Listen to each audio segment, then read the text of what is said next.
And that was sad. So we have to look at this and we have to say, okay, where do we find equity? So we have to look at the other part of the bill, and that's the funding part. And I don't want to be particularly critical because I know the difficulty of putting together any plan, any bill of this magnitude. So I want to thank the chair of the Revenue Committee because he did incredible work. But we do have to talk about consequences in this bill. We have to talk about who it affects, how it affects them. So I think those are critically important. So a couple of things. One, this bill purports to raise $2 billion. I think that's highly unlikely. The reason I believe that's unlikely is experience. Our experience with measures 66 and 67 is that it did not raise even close to the amounts of money that were projected by the research folks. I'm not particularly blaming them, I'm just saying it just didn't happen. It also doesn't dedicate, and as the last speaker indicated, the LC opinion that we have says we think the only effective way to dedicate CAT revenues for certain purposes would be a constitutional amendment. That is pretty clear. So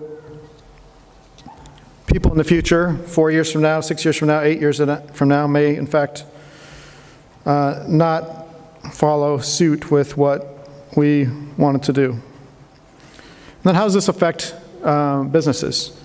So I talked to 4 different employers, one that had 25 employees, one that had 100, and a couple that had even more than that. Here's the impact. On a $5 million company with just over 25 million, or 25 employees, $5 million company.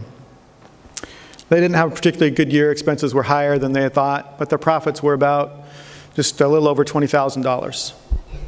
So we went about calculating their tax. Their tax under this would be about $21,000. So this bill is going to take the entire profit from that particular Central Oregon business. Doesn't seem fair to me. And even with that, the person I was talking to said, I want to pay more. I want to invest. He said, I would be happy to give half of my profit for this year, $10,000, $11,000. I thought, you know, that's incredibly generous. I don't think most people would want to give half of their profit for the year. And then a business with 100 people, lower margin, again, about a $5 million roughly business. This would take the majority of their profits as well. And this is a company that gives paid sick leave greater than what is required, gives 401k and those types of things, fully covers health insurance for their employees. They're going to have to cut some of those benefits in order to pay this tax. And then there's 2 bigger companies with tens of millions of dollars in gross revenue. They're going to pay $500,000 or more.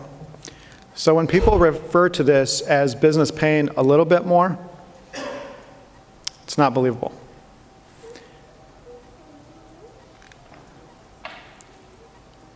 It also is going to make housing quite a bit more expensive.